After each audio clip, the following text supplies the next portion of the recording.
যাই, এদের কাছে ভালো ভাবসাব নেওয়া যাবে। চায়না থেকে আসছি, ব্যাপার কি কেউ পাত্তাই দিচ্ছে না।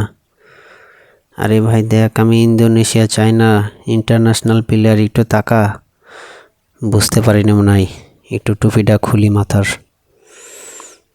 কেউ তাকাচ্ছে না রে ভাই, টুপিটা খুলে দেখি কেউ পাত্তা দেয় কিনা। বাপরে বাপ, কেউ তাকায়ও না। এই ছোট ভাই, তোমরা র্যাকেট খেলতেছো? এই যে, হ্যালো, এই যে ছোট ভাই, তোমরা র্যাকেট খেলতেছো? হ্যালো, আমি চায়না থেকে এসেছি,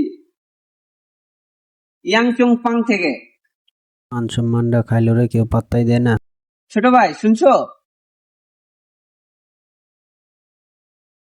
হ্যাঁ, এই যে ছোট ভাই, দাঁড়া দাঁড়া, এক মিনিট।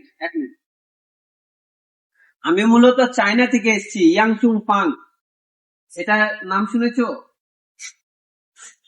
ভাই একটা স্মাশ দেখান তো, আপনি তো অনেক দূর থেকে খেলে আসছেন। ভাই একটা স্মার্ট ভাই। এটা স্মাশ দেখান তো কেমনে পারেন। এই রেডি রেডি।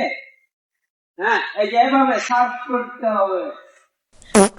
ও, এটা হয়নি। ভাই এটা কি? না না, এটা আসলে ওর মারার একটু ভুল ছিল। দেখাচ্ছি আবার, এই যে, হ্যাঁ রেডি। আসলে আমি চায়নাতে কোচিং শিখাই, তো আমার ব্যাচে না হলেও 99 জন, একটা স্লট ফাঁকা আছে বাংলাদেশিদের জন্য। ঠিক আছে? হ্যাঁ রেডি। হ্যাঁ, এই তো।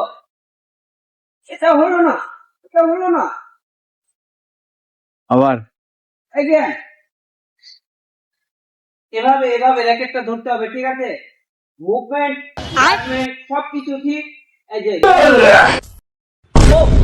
ও আসলে তোমরা আসলে বাংলাদেশির জন্য আমি আছি না ভাইয়া খেলতে, তোমরা খেলাই পারো না।